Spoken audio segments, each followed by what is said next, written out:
Hey, thanks for tuning in. Just going to do a short video on this bird 43 meter.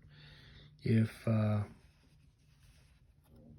you have the type N F connectors and you need a SO239, you can get them on eBay, and there's other places to get them as well. All you do is unscrew the old N connector. Just keep all the hardware, and the new SO239 literally just plugs right on in and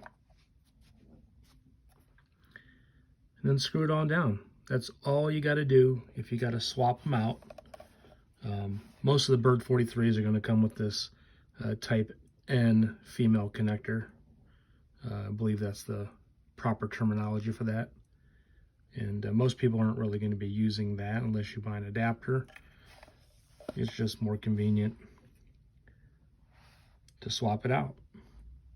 So that's all you got to do. It's not a big deal. So I'm just wanted to enlighten some people out there, because a couple years ago, before I had a bird meter, I was worried about that, and there's nothing to be worried about. So anyways, thanks for watching, and see you on the next one. Bye.